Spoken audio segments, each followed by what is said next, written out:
I was fixing kids' bikes and stuff like that, and I was working at Dillard's. And the May 10 flood hit. When at May 10 back in 2010. I remember it well. Yeah, and it wiped everything away from us. We ended up homeless for like close to 2 years. We ended up in Edge Hill. Put us back into the projects. One more dose of bad news, it just seems like one thing after another, and I'm tired and weary. I call out to you, and it don't matter what time it is, you come through, and together we rise above it all.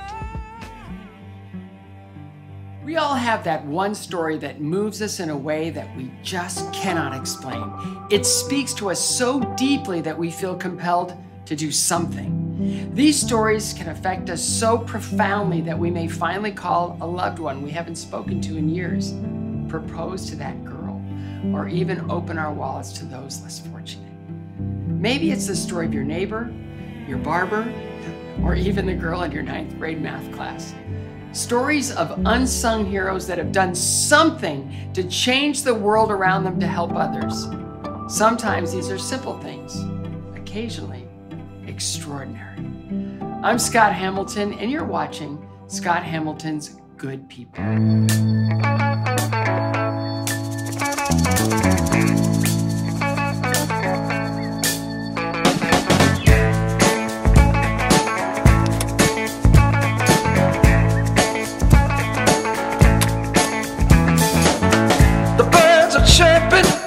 The sun gonna shine, and I tell you one thing's been on my mind. This world we live in, well, it's yours and mine. Let's make it brighter while we got time. We are people that make it happen. You and me, just reach out and grab it. And I don't know what you've been told, but it's our time, yeah, it's our world. We're all people that make it happen.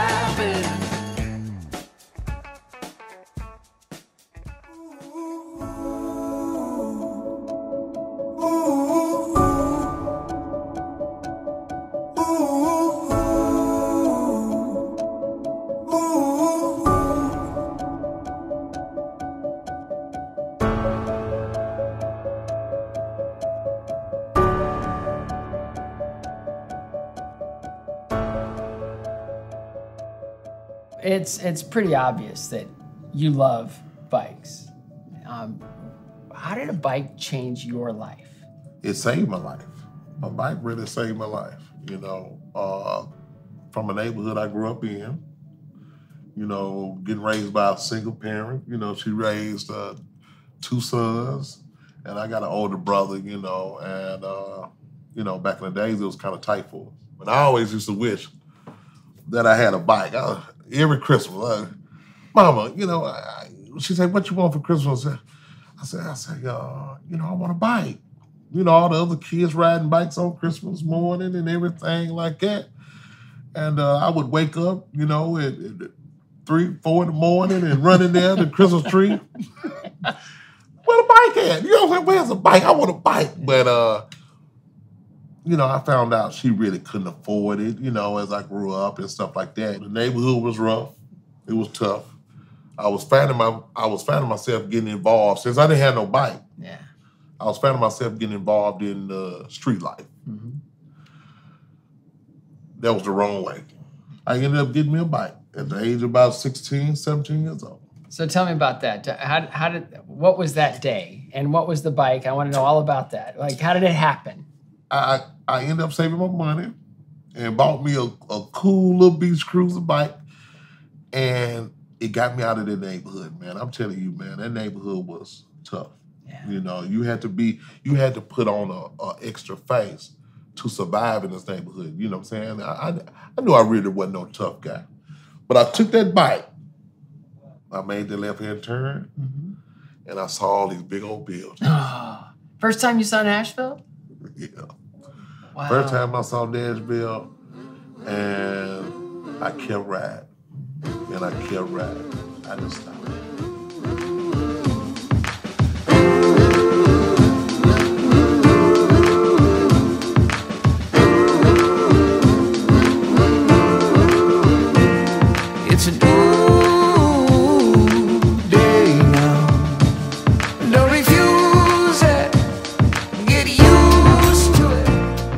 I wouldn't have got that bike, ain't no telling what my life would have been.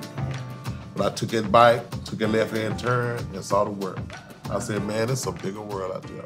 And I've been thinking for many years what I can do with bikes. So I got like tons of ideas that still need to come out about bikes. Where did Edge Hill Bike Club, when did that start? I was fixing kids' bikes and stuff like that, and I was working at Dillard's. And the May 10 flood hit. When that May 10 back in 2010. I remember it well. Yeah, and it wiped everything away from us. We ended up homeless for like close to 2 years. We ended up in Edge Hill. Put us back into the projects. That's the only place we could go. I grew up in places like that, rough neighborhoods, so my kids did. So I knew what the challenges, what they was gonna face by moving into this neighborhood. So I was always thinking like, how can I keep up with my kids? Find out who they playing with, you know, and I walk out, I said, man, it's still the same way. Nothing has changed. Nothing changed. These kids need help. But what can I do to this neighborhood to kind of help these kids out? Get them moving, get them active. Bikes. Yeah. Today. Said I woke up to the summer shining through. Calling on my friends, asking what's the move. Feeling a little different, I'm on something new. Today. You know, we met some kids out here and we invited them to come and fix on the bikes. And from fixing on these bikes, man, from a block away, these kids start to open up, man, start to talk to us, and we got to know the kids. And they started to get to know each other. And everybody started becoming friends. We started taking bike rides all over Edge Hill, and then we took from bike rides from over Edge Hill, we ended up going downtown. We tried to take them as far as possible to see as much as possible. We ended up putting 4 kids through college through a scholarship fund. And then they grown and they get to come back home and talk to the new generation. There's a lot of little kids out here that they first time ride. And we just trying to just inspire these kids, man, to keep going, to keep dreaming. Life comes and goes, make it last, best slow your roll. They don't take it as a choice, but you gotta know that today's the day. This is the day that the Lord has made. And I ain't gonna let it slip away, nah. I'm gonna be joyful. I'm gonna be joyful today. I'm gonna be joyful. Yes I am. I'm gonna be joyful today. I got the joy. I used to be just like these kids, man. You know, parents was always there, but didn't have a father figure, you know? So I got out here, man, and started getting older, and I got into some trouble. You know, juvenile courts couldn't really handle me at the time because they thought something was wrong with me. There wasn't nothing wrong with me. I just needed guidance. Do a little time I went to juvenile. When I got out of juvenile, still didn't learn nothing. Because I felt that I was a bad boy. Next thing you know, I went to court, man, and the judge said, well, I tell you what, we're gonna sentence you to 45 years. Called a murder charge. Sent me to 45 years in prison, man. I was in my 20s. Did 22 years. So I got an education. So after I did that, so it was time to me to give back to something, man, instead of just wasting my talent. Met Terry here, you know, we talked, and he see that I know a lot about bikes, man, you know, so it don't take me long to fix a bike. So he gave me a little job. I consider it as a job. You know, that's my boss. He is my boss because I'm working for him. So, yeah. And he's been a good guy to me, man. And, you know, I appreciate that. And now, this is what I do, man. You know, little thing right here for the kids, man. It makes you feel good, man. You know, this is what they look forward to. They ride bikes around here. They do this. And by them doing this, they wake up doing this. So why wake up in the morning time? They can be walking down the street doing nothing, man, looking for something to get into and run themselves, man. This how it is. People don't care how much you know until they know how much you care.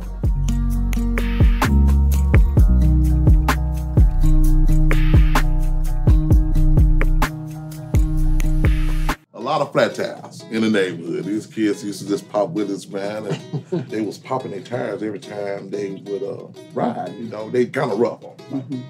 And you know, back then, it was just some older type style bikes. See, I was in the neighborhood, so I knew how to use, you know, anything we could. You know, I could take a butter knife and work wonders with this.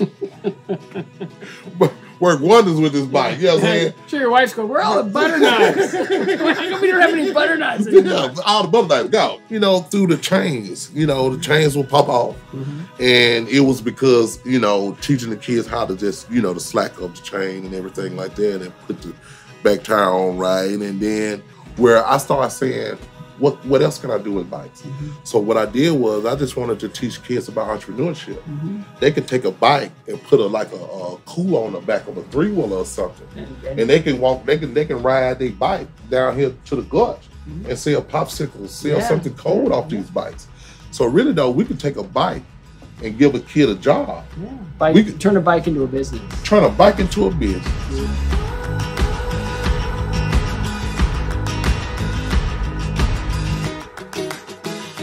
So they would see me come out my front door. Every time I come out my front door, kids would jump up out the bushes from behind the building. Mr. Terry, can you fix my bike? Can you fix my... I say, man, I done fixed about 50 bikes. I say, well, if I fix about 50 bikes, I'm gonna start a bike club. Well, I think the bike club was already there. Yeah, you know, I'm gonna start the Edgehill Bike Club. I'm gonna call it Edgehill Bike Club, and I'm gonna keep up with these kids, and you know, and that'll give my kids a chance to create friends and stuff. All these kids needed was somebody that cared, and I saw that, and through bikes, I knew that was working. So now my neighborhood was looking beautiful, you know. No matter how that neighborhood was looking, we put some color inside this neighborhood.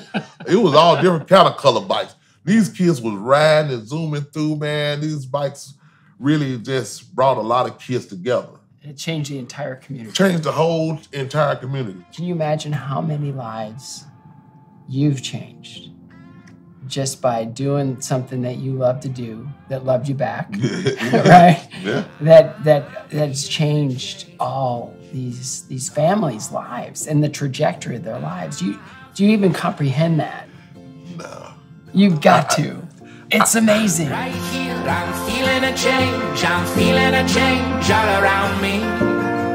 No doubt, I'm feeling a change. I'm feeling a change running down me. There's change coming. There's change coming. There's change coming. There's change coming. There's change coming.